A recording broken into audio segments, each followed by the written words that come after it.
반갑습니다. 돌집사TV입니다. 자, 이번 시간부터는 화물 운송 종사 자격 시험 필기에 나오는 핵심 내용들만 한번 추려서 보도록 하겠습니다. 자, 그래서 시간 없으신 분들은 여기 나오는 내용들이라도 꼭 잘 듣고 기억하셔서 시험 보러 가셨으면 좋겠습니다.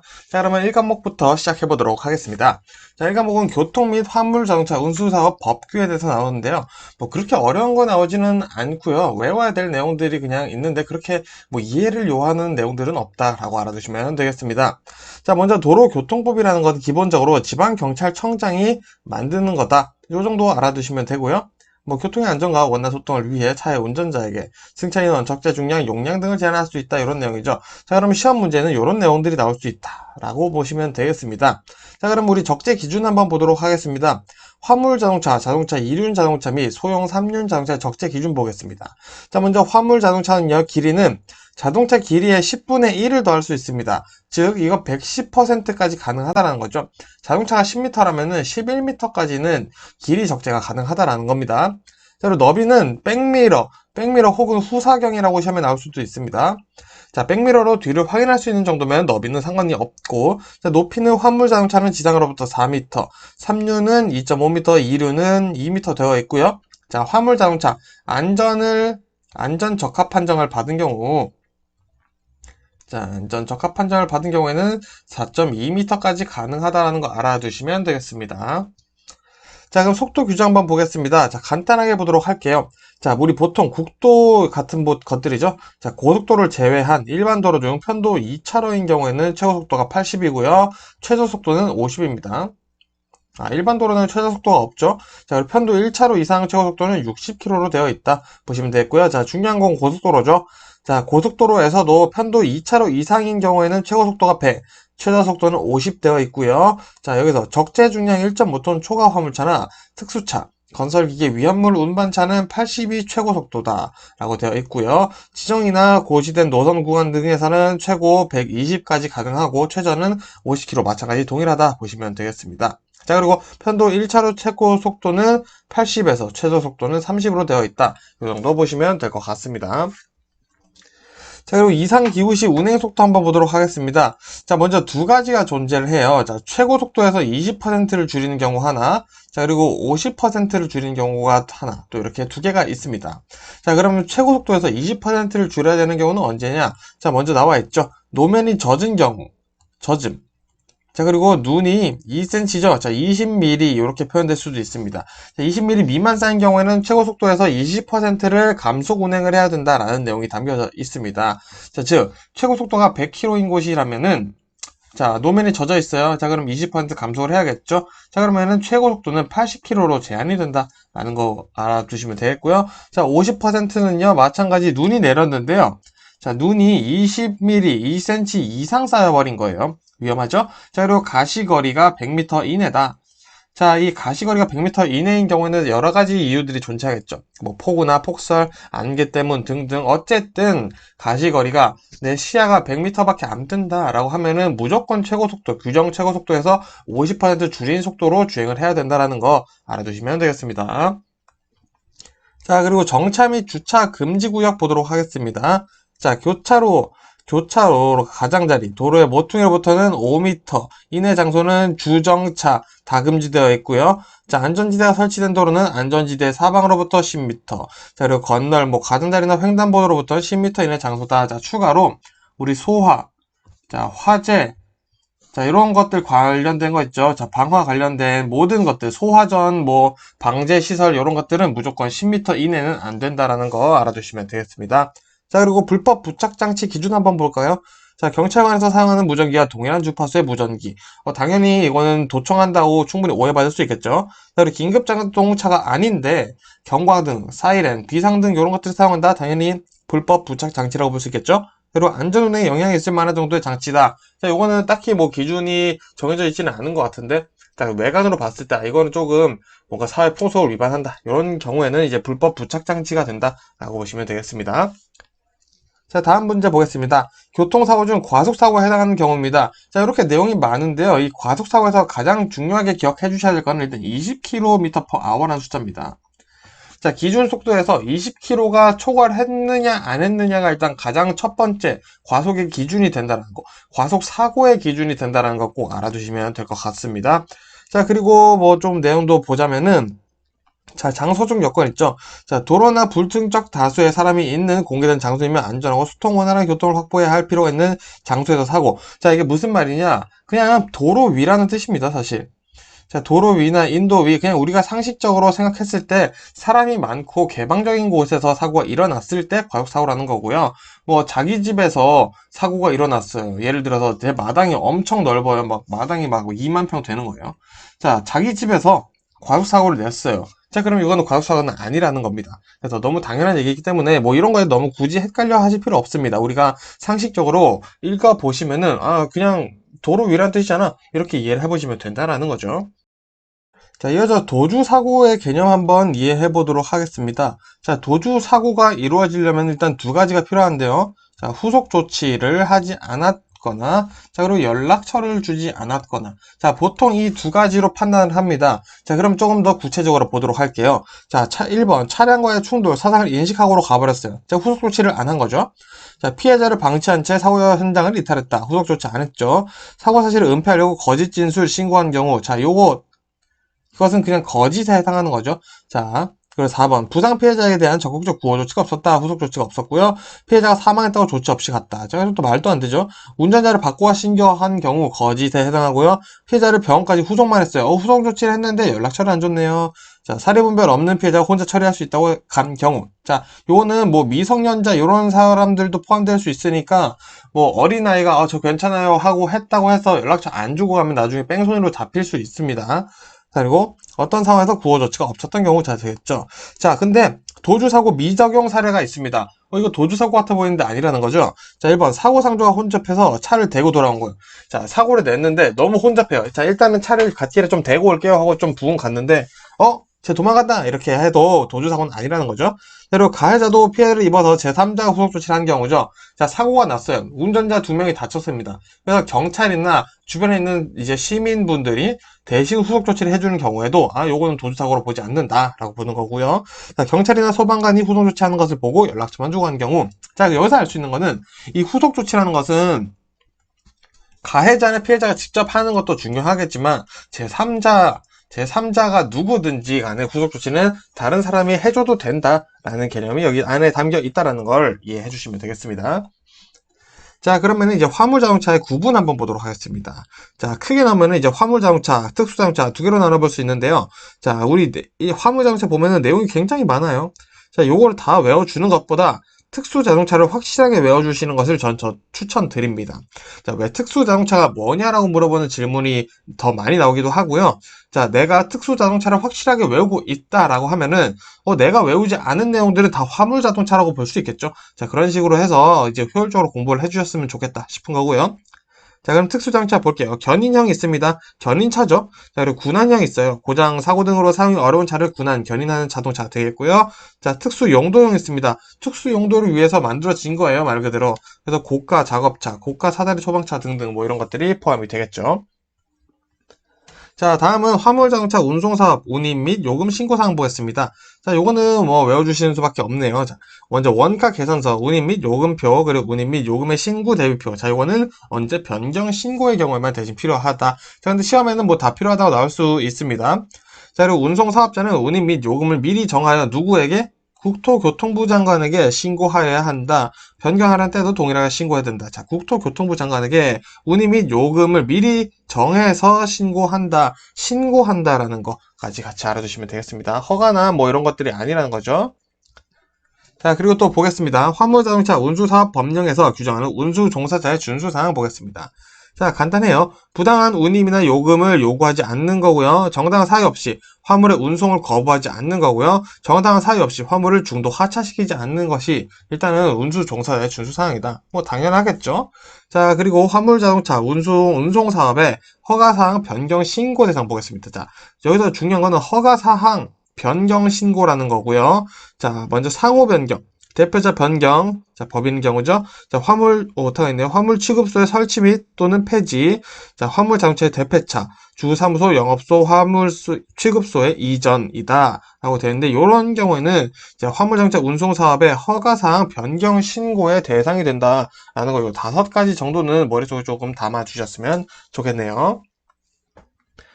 자, 그리고 또 이제 어떻게 해야 되는지 법령 좀 더 보겠습니다. 자, 자가용 화물 자동차를 사업용 화물 자동차로 변경 신고하는 경우엔 누구에게 해야 된다? 시도지사에게 해야 된다. 시장이나 도지사라는 거죠. 자, 그리고 자가용 화물 자동차의 허가 사유. 원래는 허가가 안 되는데 허가가 가능하고 요걸로 돈을 벌어도 되는 사람들이 있다는 거죠. 자, 어떤 사람들인 경우냐? 자, 첫 번째, 천재지변 또는 이에 준하는 비상사태로 수송이 긴급히 필요한 상황. 자, 그리고 사업용 화물차나 척도 등 화물 운송 수단이 불가용한 상황. 그리고 용농조합 법인이 그 사업을 위하여 화물 자동차를 직접 소유하거나 직접 운영하는 경우에는 자가용 화물 자동차를 허가해 준다라는 내용 요 3가지 정도 머릿속에 담아주시면 되겠고요. 자, 그리고 자가용 화물 자동차의 사용의 제한 또는 금지인데 그 중에서도 6개월 제한 금지 내용 한번 보겠습니다. 자, 첫 번째, 자가용 화물 자동차를 사용해서 운송 사업을 경영한 경우에요. 자, 이럴 때는 완전히 불법이라고 볼 수 있습니다. 사업용 화물 자동차를 이용해서 운송 사업을 경영하는 게 맞겠죠. 두 번째, 유상 운송 허가 사유에 해당하는 경우이지만, 자, 유상 운송 허가 사유라면은 지금 화물 자동차 허가 사유 요 3가지에 해당한다라는 거죠. 자, 여기에 해당하는 경우이지만, 화물 자동차를 유상으로 운송에 제공하거나 임대한 경우에는 그런 경우에는 이 허가 사유가 된다 하더라도 안 된다. 6개월 제한 또는 금지를 받을 수 있다라는 내용이 담겨져 있는 거죠.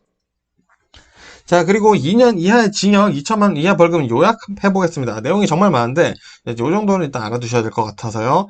자, 먼저 허가를 안 받거나 부정하게 받은 화물자동차의 운송사업 경영자나 운송주선사업 경영자나 운송가맹사업 경영자는 일단은 2년 이하의 징역, 2천만 원 이하의 벌금이 나올 거고요. 자, 그리고 자가용 화물차를 유상으로 화물 운송용에 제거하거나 임대한 자 2천만 원, 2년 이하 나온다는 겁니다. 이게 꽤 중대로 여겨진다라는 거고요. 그리고 자동차 관리 사업자와 금품을 주고받은 운송 사업자, 운수 종사자. 자, 자동차 관리 제대로 안 해놓고 허가해 주세요. 이런 식으로 로비가 이루어질 수 있다는 거죠.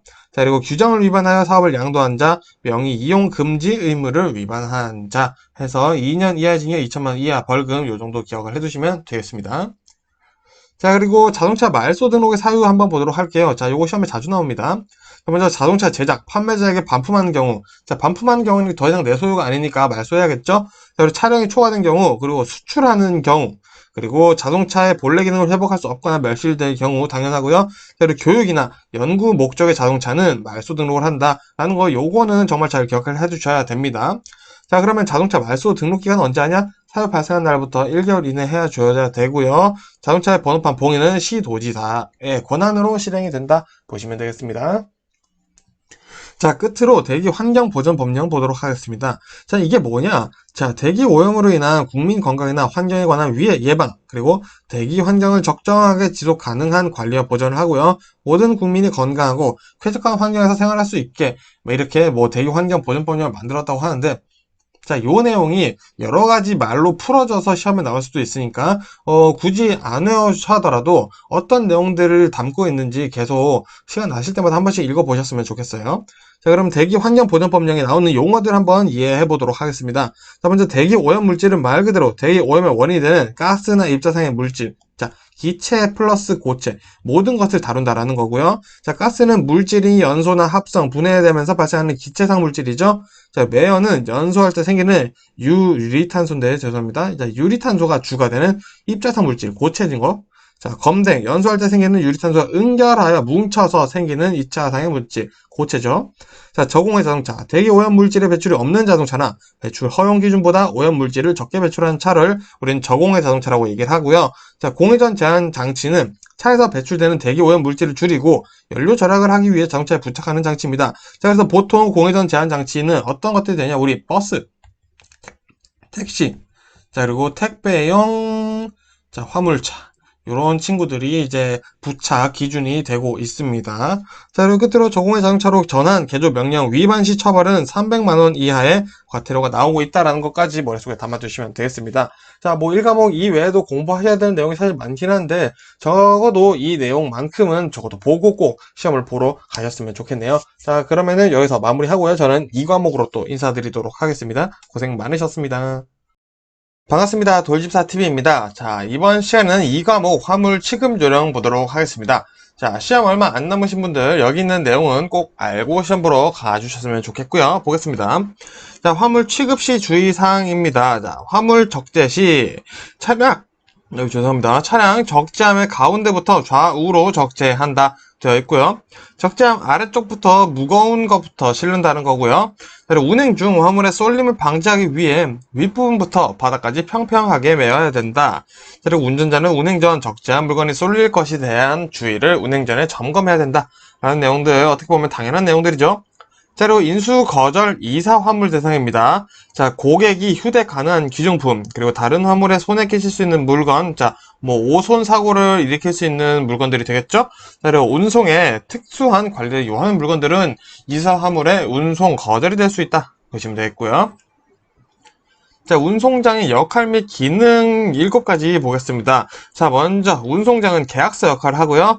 자, 두 번째로 화물 인수증 역할, 그리고 세 번째로 운송 요금의 영수증 역할을 하고요. 배달에 대한 증명, 그리고 행선지 분류 정보 제공, 그리고 수입금 관리 자료, 정보 처리의 기본 자료를 이 운송장이 역할을 해주고 있다. 자, 7가지가 시험에 골고루 출제되고 있으니까 자, 머릿속에 외워주시고요. 자, 이번에는 이사 화물 조금 더 볼 건데요. 자, 사업자의 책임으로, 자, 누구의 책임이죠? 사업자의 책임입니다. 자, 사업자의 책임으로 이사 화물이 당일 해제 통지한 경우에 손해배상.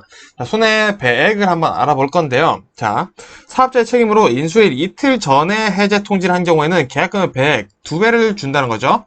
자, 인수일 1일 전에 해제 통지한 경우에는 계약금 4배를 주는 거고요. 인수일 당일에 해제를 통지했다. 당일 해제는 6배를 우리가 돌려받아야 된다는 겁니다. 그리고 인수일 당일에도 해제를 통지하지 않은 경우에요. 자, 이럴 경우에는 계약금의 10배를 사업자에서 토해내야 된다라는 기준 시험에 나오고 있고요.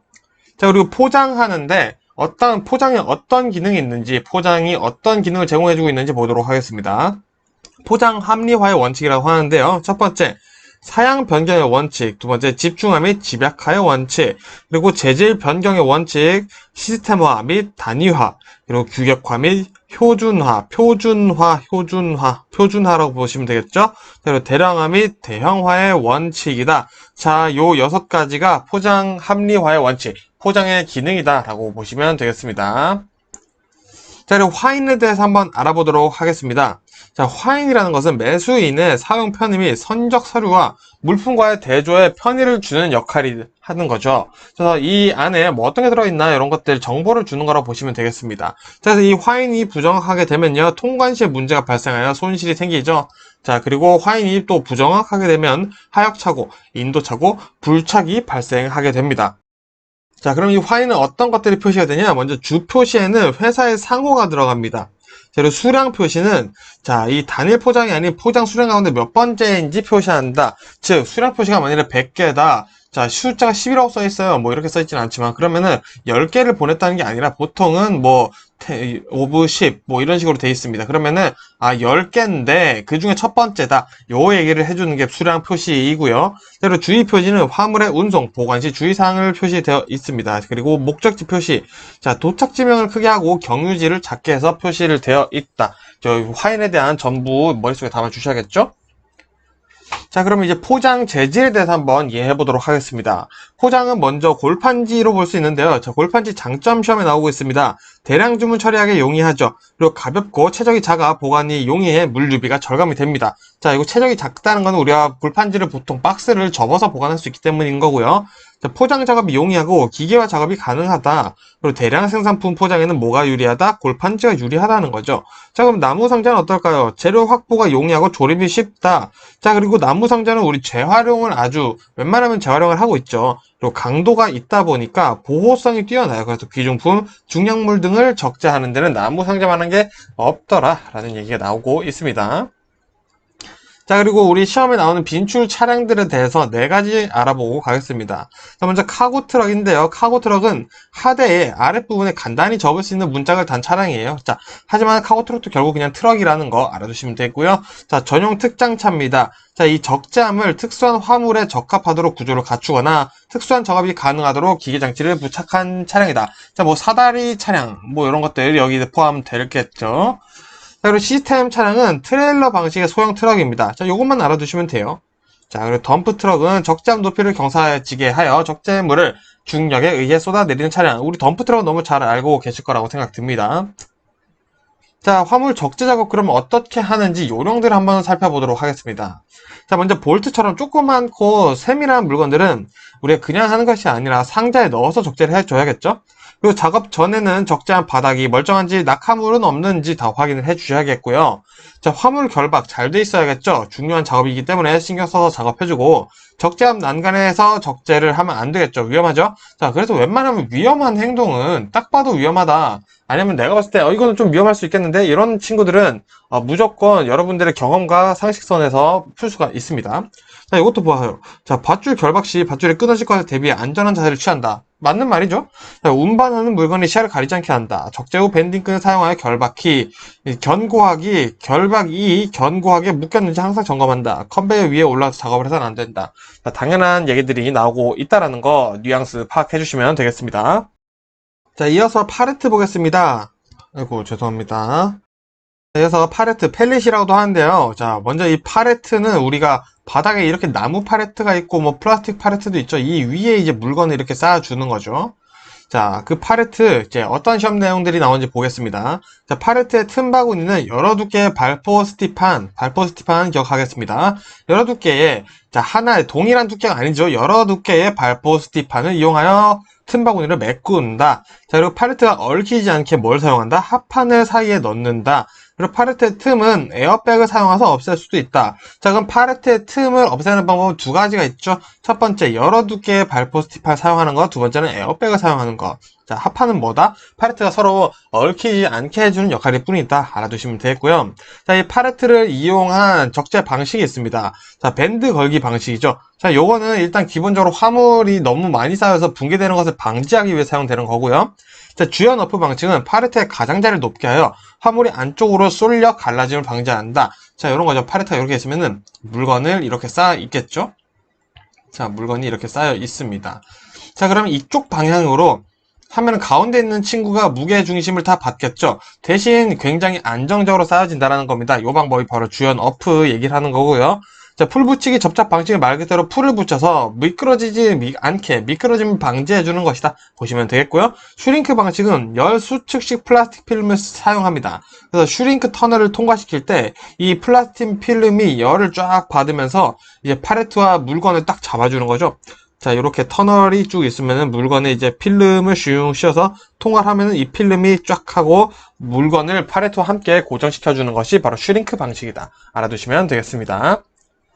자, 이번 컨테이너에 대해서 한번 이해해 보겠습니다. 자, 이 컨테이너는 일단 기본적으로 손해 여부와 봉인번호를 체크하고 배차게에 통보를 해주는 역할을 해줘야 됩니다, 우리가. 그리고 이제 컨테이너를 우리가 상차를 했어요. 상차 후에는 도착 장소와 도착 시간을 체크한다라고 되어 있죠. 자, 체크한다는 건 뭐죠? 이미 알고 있는 것을 확인하는 것을 우리는 체크라고 하죠. 자, 그렇다는 것은 뭐냐? 이 도착 장소와 도착 시간은 상차 전에 이미 통보를 받는다는 거죠. 여기 있죠? 자, 상차 전에는 상차지와 도착 시간을 통보받는다. 자, 상차 후에는 도착 장소와 도착 시간을 한 번 더 체크한다. 자, 요 뉘앙스 잘 구분해서 외워주시고요. 자, 상차 전에는 배차기의 배차 지시를 받아야겠죠. 어디로 가는지 알아야겠죠. 그리고 상차 전에는 배차기로부터 컨테이너 중량, 이게 어느 정도 무게가 될 것이다. 라는 것을 상차 전에 당연히 알아야지 우리가 실을지 말지 고민할 수 있겠죠. 자, 그리고 컨테이너 운송의 특징들 보도록 하겠습니다. 자, 대단히의 투자가 있어야 된다. 돈이 많이 필요하다라는 거죠. 그리고 고도의 전문 지식과 기술이 있어야 하고요. 컨테이너 하역 시설이 있는 항구만 입항할 수 있다. 라는 내용이 시험에 나오고 있으니까 이 3가지, 컨테이너 운송의 특징 3가지 또 같이 외워주시면 되겠습니다. 그럼 컨테이너 관련 용어들 한번 보도록 하겠습니다. 자, 먼저 피기백인데요. 자, 우리 피기. 자, 이 스펠링 픽인데, 자, 우리 보통 피그 하면은 뭐 떠오르시죠? 돼지죠? 자, 우리 서부 영화 같은 데 보면은 우리 돼지나 소 이런 가축들 철도로 운반합니다. 그래서 이 피기백은 열차에 적재해 운송하는 법이에요. 자, 버디. 우리 버디 기억나시나요? 버디 이렇게 신발에 날개가 달려있는 버디라는 메신저가 있었죠? 날아다니죠? 그래서 버디백은 항공, 비행기로 적재하는 겁니다. 자, 피쉬백은 우리 물고기죠. 자, 피쉬. 정확히 스펠은 이렇게 돼서 물고기의 스펠은 아니지만, 이 피쉬라는 거, 우리 배로 물고기 잡죠? 자, 그래서 선박에 적재하는 것은 피쉬백이다. 외워주시면 되겠고요. 자, 행어 컨테이너. 행어가 영어로 달려있다라는 뜻입니다. 그래서 일반적인 건어물들, 이런 것들 천장에 매달 수 있게 만들어준 컨테이너고요. 자, 그리고 플랫폼 컨테이너. 중량물이나 부피 큰 화물을 운송할 때는, 플랫폼 컨테이너를 쓰는구나. 보시면 되겠고요. 천장 개방형 컨테이너입니다. 말 그대로 천장이 개방되어 있어요. 자, 그래서 요거는 컨테이너의 일종으로 그냥 지붕이나 벽 등이 개방되어 있는 컨테이너다 보시면 되겠습니다. 자, 그리고 솔리드 벌크 컨테이너. 벌크의 힌트가 있죠. 벌크는 포장이 안 된 다수를 얘기를 하는 겁니다. 그래서 몰드, 소매부분, 사료 이런 것들을 운반할 때 사용하는 컨테이너가 솔리드 벌크 컨테이너다. 이렇게 해서 컨테이너들 내용 쫙 머릿속에 담아주시면 되겠죠. 자, 계속해서 트레일러 보겠습니다. 트레일러란 뭐냐? 동력이 없어요. 그래서 모터, 이제 트랙터죠.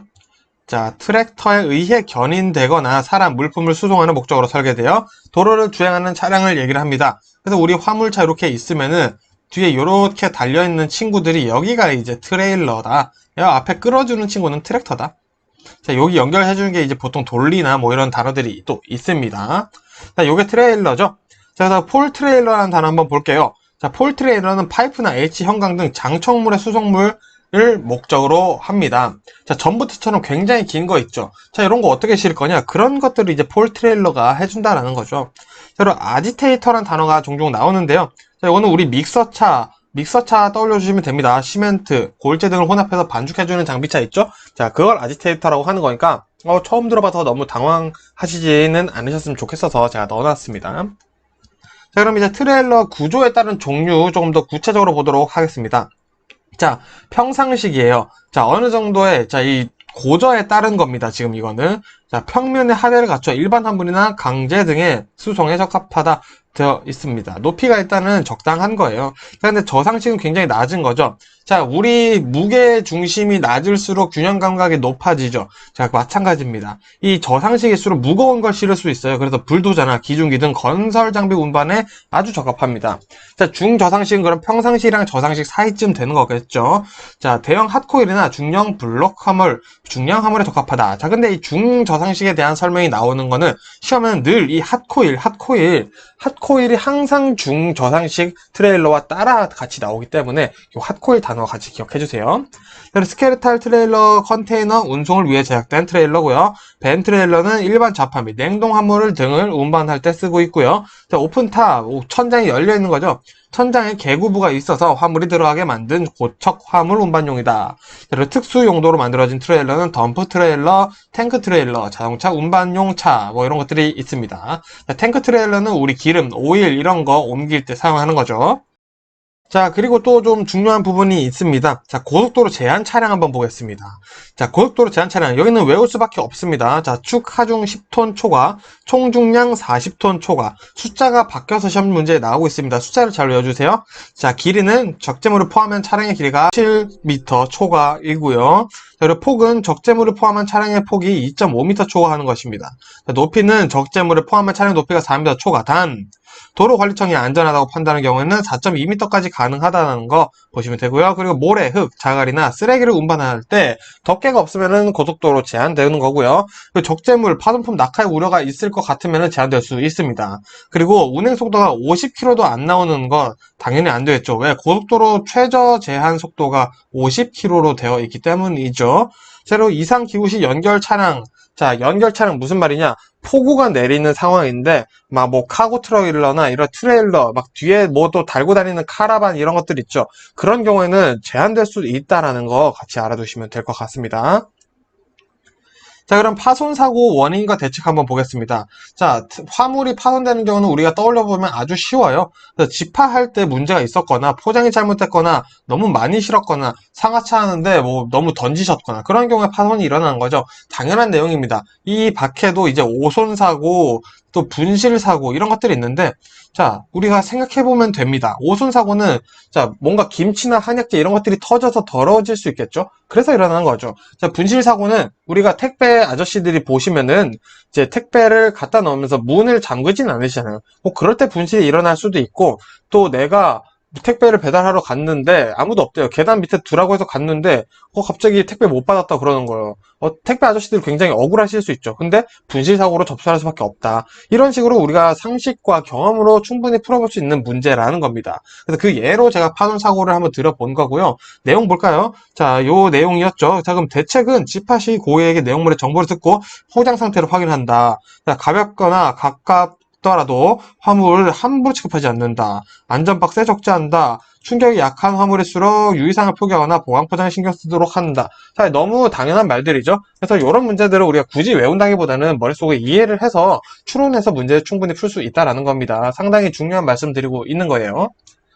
자, 그리고 끝으로 이제 운송물 수탁 거절 가능성을 한번 보도록 하겠습니다.